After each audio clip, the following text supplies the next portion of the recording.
ब्रह्म नद्या सरस्वत्या आश्रमः पश्चिमे तटे सम्प्रासयति प्रोक्ता ऋषीणां यत्र वर्तते।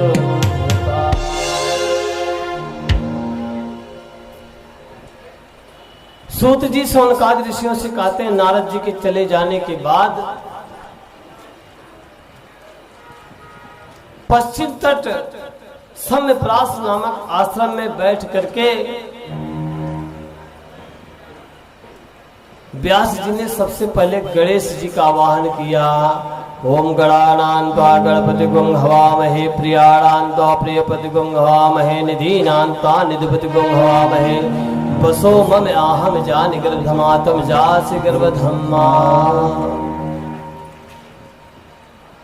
गणेश जी का मंत्र का उच्चारण किए, गणेश जी आकर के प्रकट हो गए।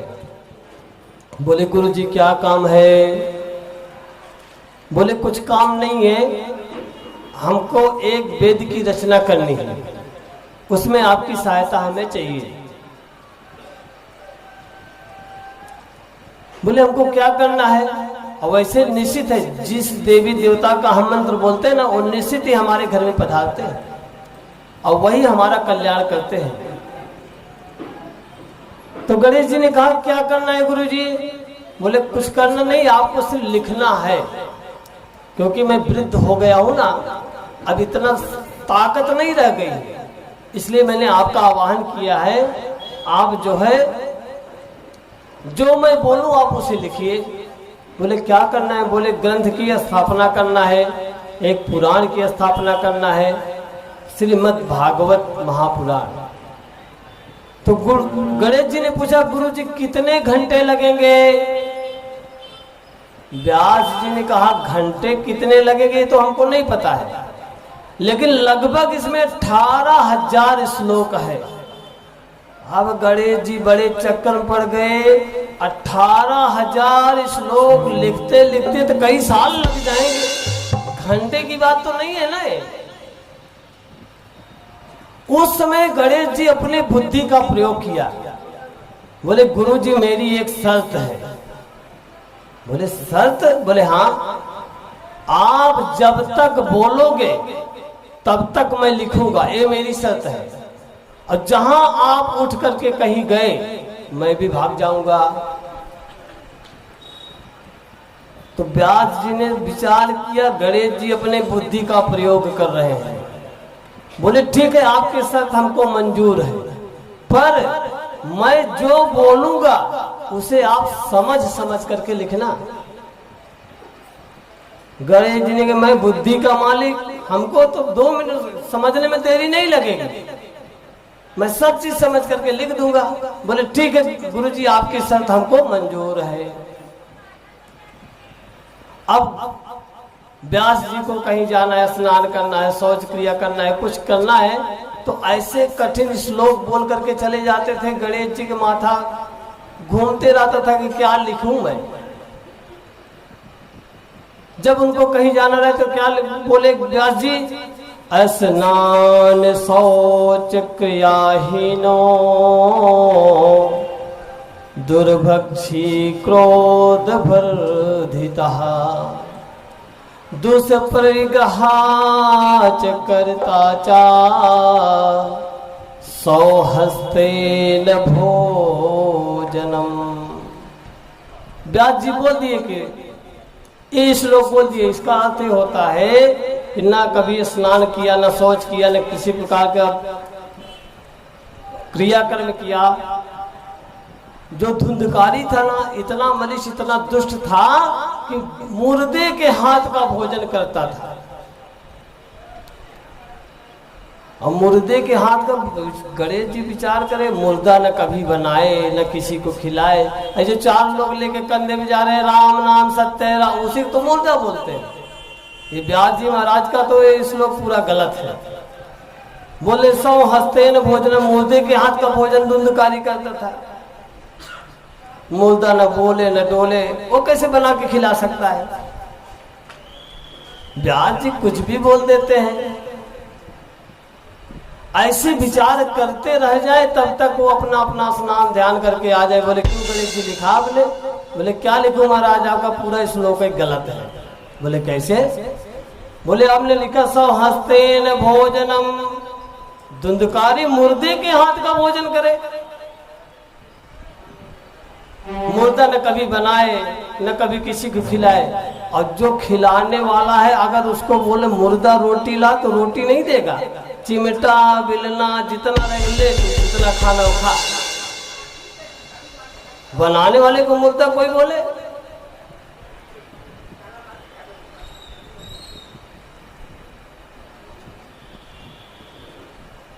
तो गणेश जी ने कहा महाराज जी ये हमको समझ में आया नहीं। व्यास जी कहे अरे गणेश जी आप तो बुद्धि के मालिक, आपको ये समझ नहीं आया? अरे भागवत में मुर्दा बोला किसको गया है? भगवान ने दो दो हाथ दिया, कभी किसी के प्रति उपकार के भांति उठे नहीं, दान नहीं करे, धर्म नहीं करे। दो दो पैर दिए हैं, यात्रा नहीं करे, तीर्थ स्थान में नहीं जाए, देवी देवताओं का दर्शन नहीं करे, अपने माता पिता की सेवा नहीं करे, गुरु की सेवा नहीं करे, ब्राह्मण का आदर ना करे। ऐसे लोग जीते जागते भागवत में मुर्दा है।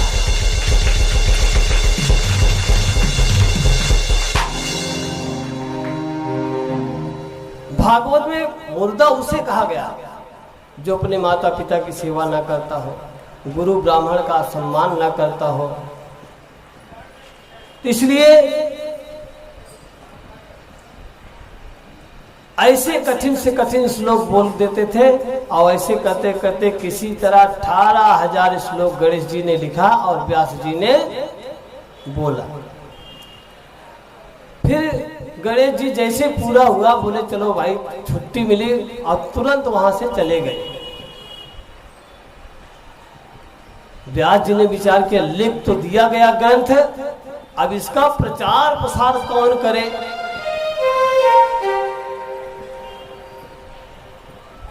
हमारे विकास जी ने कहा कि यहाँ पर बैनर पोस्टर नहीं लगता अपने भागवत कथा में, आश्रम में। वो हमको कहने लगे बस किसी एक माता को बोल दीजिए कि यहाँ पर 18 तारीख से भागवत कथा होने वाली है। साथ में ये भी बोल देना कि किसी को कहना नहीं, देखना कि सब पूरे संसार में कर देगा मेरा भांजा बन।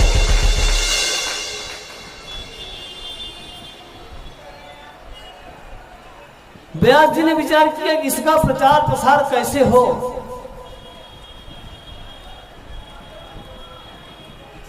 इसका प्रचार तो कोई वैरागी है वही कर सकता है, बाकी किसी के बस का बात नहीं है।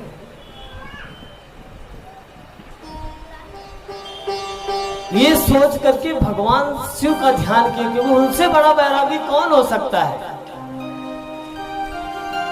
भगवान व्यास जी ने शिव जी का ध्यान किया। ओम नमः संभवाय च मयो भवाय च नमः शंकराय च मयस्कराय च नमः शिवाय च शिवतराय च। इस प्रकार से व्यास जी ने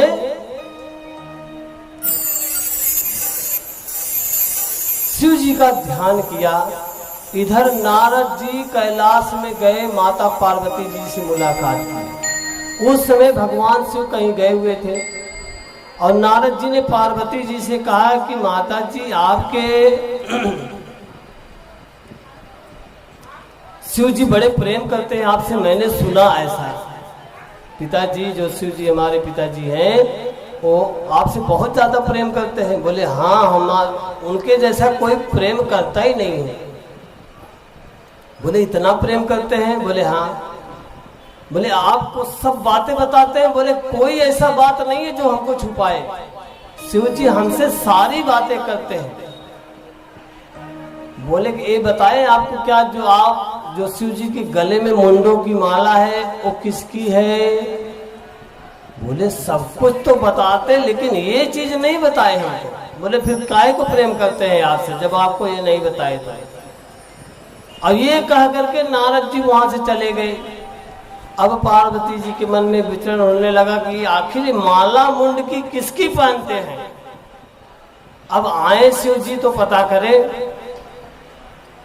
जब शिव जी आए बोले इधर आओ, आप हमसे ज्यादा प्रेम करते हो। बोले इसमें कोई संशय है क्या? बोले अगर संशय नहीं तो आप बताइए, ये आपके गले में जो मुंडों की माला है ये किसकी है? शिव जी ने कहा कि नारद जी आए जी, क्या है आप पे? बोले हाँ नारद जी आए थे। बोले शिव जी समझ गए कि भाई नारद जी का ही तो सब कुछ किया हुआ है। पार्वती जी ने पूछे आखिर है किसका ये मुंडमाला? शिव जी ने कहा ये तो आपकी ही मुंडमाला है। पार्वती ने कहा इसका मतलब हम शरीर हमारा शांत होता मैं मर जाती हूं और आप नहीं मरते हो। बोले हाँ आप जो है मर जाते हैं तो आप ये मुंडमाला आपकी जितनी बार आपने मैं उसे मैं धारण कर लेता हूँ, क्योंकि मैं आपसे इतना लगाव रखता हूँ, इतना प्रेम रखता हूँ इसके लिए। बोले आप कभी मरते नहीं? बोले नहीं, मैंने अमर कथा सुनी है ना, इसलिए मैं तो अमर हूँ। पार्वती ने हाथ जोड़ करके कहा कि हे प्रभु जी, हे भोलेनाथ, वही अमर कथा आप हमको सुना दीजिए। अब शिव जी ने अपनी डमरू बजाए, जो भी वन के पशु पक्षी थे मानव सब वहां से चले जाए। इसके लिए शिव जी ने डमरू बजाया कि अमर कथा कोई सुन ना ले, क्योंकि जो अमर कथा सुनेगा वो अमर हो जाता है। लेकिन एक सुग्गी जो थी वो अपने बच्चे का जन्म दी थी अंडे के रूप में। अब अंडा तो कहीं जा नहीं सके, घोंसले में छोड़ करके सब लोग डमरू की आवाज सुन करके भागे, सब पूरा वन को खाली कर दिए। शिव जी ने कहा देखिए मैं अमर कथा सुनाऊंगा तो कथा करते करते हमको समाधि लग जाती है, हमारे आंख बंद हो जाते हैं, मैं भगवान में इतना लीन हो जाता हूं। इसलिए कथा जब मैं करूं तो उसमें आपको हुंकारी जरूर मानना है, जिससे हमें पता चले कि आप कथा सुन रही हो। पार्वती जी ने कहा ठीक है। अब जैसे अमर कथा सुनाने के लिए बैठे पार्वती जी ने हुंकारी मारी, उस प्रकार से अंडा इतने तीव्र गति से बढ़ने लगा। ऐसे करते करते करते करते अंडे से सुग्गा निकला और वो बैठ करके कथा सुन रहा है। सुग्गे की ऐसी भाषा है, आप जैसे आप उसको बुलाओ उसी प्रकार का बोलता है, जो भी आप सिखाओ वही सुग्गा बोलता है, तोता। धीरे धीरे पार्वती जी को नींद आने लगी। अब वो सुग्गा जो घोंसले में अंडे से सुग्गा बना, वो विचार किया अगर एक माता जी सो जाएंगी तो कथा बंद हो जाएगी, अमर कथा। शिव जी फिर कथा सुनाएंगे नहीं और उनकी समाधि टूट जाएगी। और जैसे उनको नींद देखा कि खूब आने लगी, पार्वती का आवाज लेकर के वो तोता हुंकारी मारने लगा। अमर कथा पूरी हुई, शिव जी की आंख खुली तो देखा पार्वती जी सो रही। बोले आपने अमर कथा सुनी नहीं पूरी?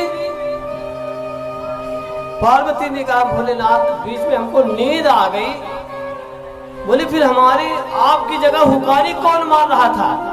तो देखा ऊपर से वो पोपट तोता जो था वो वहां से उड़ा बड़ी जोर से।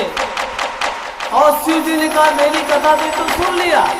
अपना त्रिशूल फेंका, सुग्गे के पीछे भागते भागते वो सुग्गा जो है भागते भागते पूरे संसार का भ्रमण करने लगा। और इधर व्यास जी की जो पत्नी है सूर्य भगवान को अर्घ दे रही थी, दोनों हाथ उठा करके, और वहां से वो सुग्गा भागते भागते आया, व्यास जी की पत्नी के घर में जाकर स्थापित हो गया। इस प्रकार से जो है एक बच्चे अगर गर्भ में आ जाए तो उसका कोई सीमा समय होता है, कुछ समय बाद बाहर आना चाहिए। 6 महीने बीता, साल भर बीता, 1 साल 2 साल, ऐसे करते करते 16 साल बीत गए, लेकिन वो बाहर सुखदेव जी आने को तैयार नहीं हो रहे। सभी देवताओं ने आकाश में मिलकर के प्रार्थना किया, करे प्रभु जी, हे सुखदेव जी, आप लोगों के कल्याण हेतु आइए, संसार में आप आइए। सुखदेव जी ने कहा, अगर मैं संसार में आऊंगी तो भगवान की माया हमको लपेट लेगी, इसलिए मैं यहाँ पर आने वाला नहीं हूँ। बहुत विनती किया तो सुखदेव जी जैसे पैदा हुए ना तैसे जंगल की तरफ जाने लगे। अब भागे जंगल की तरफ। वो व्यास जी, बेटा बेटा रुक जाओ रुक जाओ रुक जाओ। कहाँ रुकने वाले, तो परम बैरागी थे।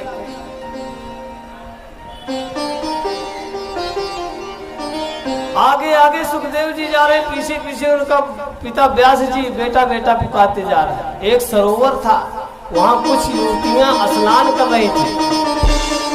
स्नान कर रही थी, सुखदेव जी चले गए। कोई कुछ किसी प्रकार का जो है कुछ हलचल नहीं हुआ, लेकिन जैसे व्यास जी आए ना, सब लोग अपने अपने कपड़े ठीक करने लगे। व्यास जी ने विचार किया, मेरा 16 साल का युवान बेटा सामने गया, 3 लोगों को कोई लाज शर्म नहीं आई।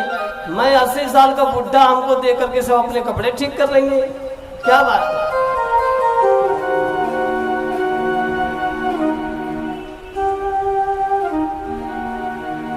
व्यास जी ने पूछा तो स्त्रियों ने कहा